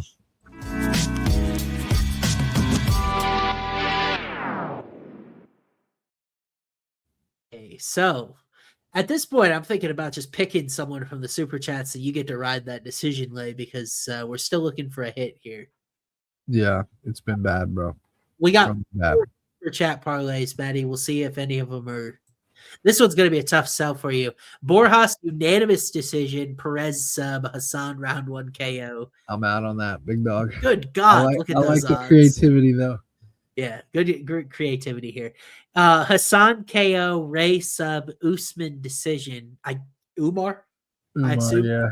Yeah, Umar decision, the freest cycle. Oh my God, is that even 10-1? We liked Big China there in the cycle. Yeah, I got to be out on it, but that's my affectionate. What do you think of that affectionate nickname for Say Liu? Big China. I like that dude a lot. Yeah. I like him. I think he's gonna make some noise. Umar decision, Hassan Rojas and sub Asakura KO 25-1. I'm out. I think I'm out. Umar again. Perez sub Lima KO 27-50. This guy may have just threw a 2 little legger and just stole the pot, dude. I mean, let me see what fight ends by sub and Lima KO pays. Keep that one for now. That's it. That's it?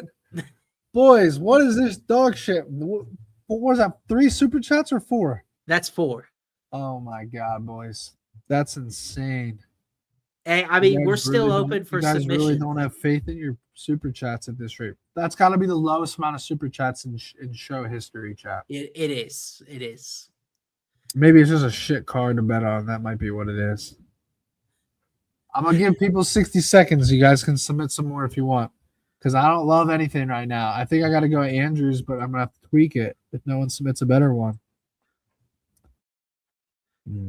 Either that or I'm getting in for 50 with our decision lay. You guys can bring it again next week. No, Andrews is good. No, we read yours, Mariano. Yours was the first one we read. Yep. Yeah, people said the card shit. All right, we're going to go with Andrews if he's cool with me tweaking it. Tim's funny. We're peasants, remember? I'm going to go Andre Lima KO, and I'm going to go the Perez fight the end by sub. Okay. And that's going to bring us to plus 1769. I mean, at this point, we got to see one go through the hoop, right? Yeah. 2K pays about 40. I'm not going to put 2. Well, Andrew's good with it.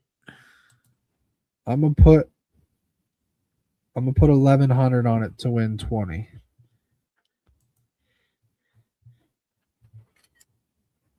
I'm screenshotting this. So proportionately there, he's in for about 1,500 or so. Yeah, $50 to win whatever. Yeah. Yeah. Andrew, great read. Well done, Andrew. Hopefully you get us off the I got one more, Matty. It's wild, but I do want to read it for Icky Zay. Borjas KO, Jingnang John decision at 130-1. Jesus. Icky Zay, if that smacks, the two of those together, we will pick you next week. Anything you want. Anything you want if those two smack together. Yeah. That's funny. That's funny. All right. You ready? You ready to hear what I got for the safe parlay this week, buddy? Yeah.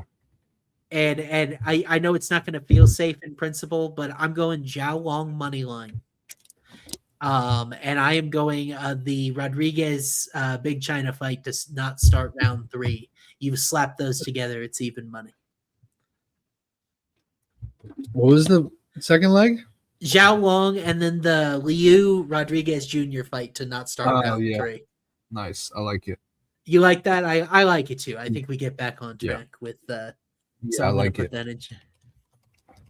I'm so glad you like. I was nervous you weren't going to like Zhao Long there, and it would have made me upset because like I kind of planned on him going in there. He's kind of a moderate favorite again after he burned everyone. I feel like it's a good spot for him. Yeah. Are you with me on KO at plus 475 for him? Is $1 million question. On Zhao? Who's this for? Zhao Long, yeah. Yeah, 100%. Heck yeah. We got to get back to our right now as we say it, like of what you and I agree on. I think the cycle leg I like is the Zhao Long KO, like my official recommendation, the Perez fight to end by sub, and then you can take any of the decisions that we talked about that you want. Yeah. Honestly, even the Gomes fight to go the distance so isn't that chalky as like a short cycle leg, you know? Yeah. Well, you know what else? Other one I was going to throw at you. What about the Woodson fight to go the distance? Because I like Jenkins. I would rather do the Gomes one because I just get scared Woodson fucking chinning him or him getting a lucky sub or something. I like the Gomes fight because I just believe in both girls' durability there. So if I just speculatively throw this together, the Zhao Long KO like 5-1 or so. Yeah. The what was the sub we were looking at? The Perez fight sub. Do you like Saruya sub? I guess we could configure it a little bit differently. Fight and sub, and then I like that chalky goes the distance leg. Then you don't even have to. Dude, that's 43-1. Those three legs together. It's what? 43-1 for Perez fight and sub. Yeah. Either guy. Zhao Long KO and Yan Zhang and Denise Gomes. I feel like that smacks, dude. Oh man, I feel like that smacks. Yeah. I know you'd be doubling down on the super chat there, but like, yeah, not for sure. Sub is tough this week unless you like that Saruya number, which feels kind of short. I mean, honestly, with the Zhao Long KO, I can go short on the sub, and that's almost 5-1 on one leg. Yeah. What do you think the difference is between that fight and sub and Ray Saruya sub? Maybe like 5 cents. With the Boris 7.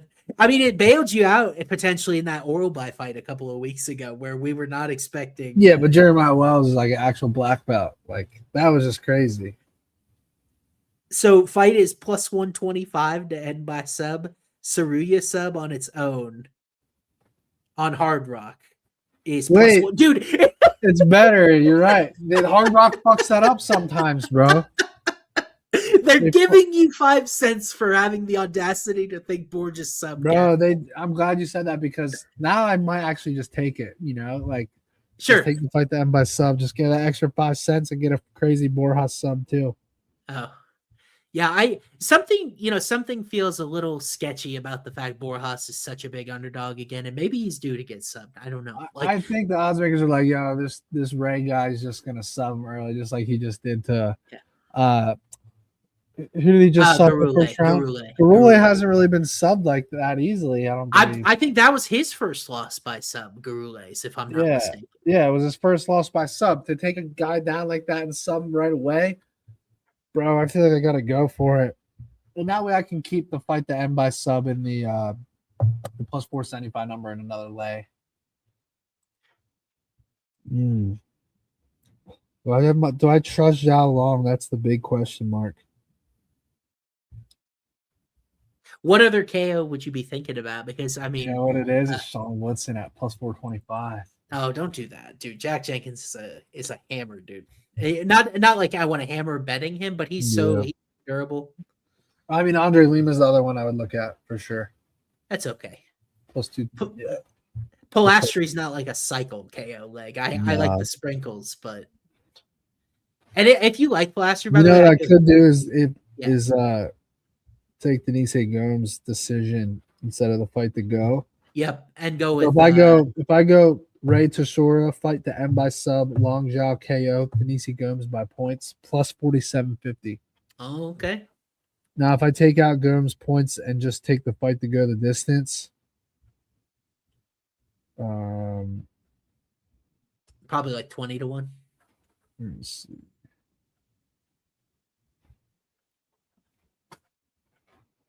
What the fuck is it?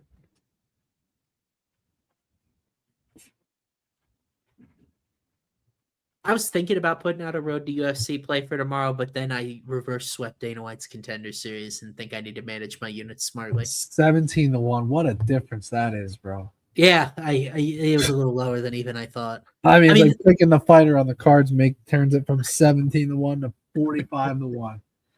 But man, when it fucking when she loses a split decision, you're just sick about it. Yeah. I'm telling you, maybe Especially just in China too. My God. Yeah, just maybe sleep on that cycle I gave you with the Perez fight and sub and the Zhao Long, and then just take the chalky women's co-main goes to the distance. 43-1, not too bad. All right, but that's enough dilly-dallying. The official cycle will be out Friday. Matty will get that to you guys, as well as long shots only with our new pop in the realm. He's not a new dad, but another child. Hey, Jive, you guys will be doing that on Friday. I will have a lot of my stuff coming out as well. Tomorrow's my DFS projections, but lots of good stuff. Stay tuned to Home of Fight. You guys know how to find us on social media. If you found us by now, he's at Matty Betts with 2 S's. I'm at Swaim3 on social media, on Twitter, Instagram, all that good stuff. We appreciate you guys tuning in. We will see you again next week. I think do I want to say it's an Apex card next week, if I'm not mistaken? I think so. Oh, no, I'm completely wrong. It's in Paris, dude. September 5th, right? That's Paris. 2 weeks from now. The Saladin Parnes debut against Dan Hooker. So we have that to look forward to. Yeah, oh God, indeed. We have that to look forward to for, I believe that's Labor Day weekend, is it not? They usually don't fight on Labor Day weekend. Interesting. So we'll head over to France. That'll be a fun one from the Accor Arena. We'll see you guys then on that Wednesday. Until then, hope all your bets cash. Thank you so much for tuning with us. Like the video, subscribe, hype us up. It really helps us find new viewers. But until next time, take care. Yes, sir.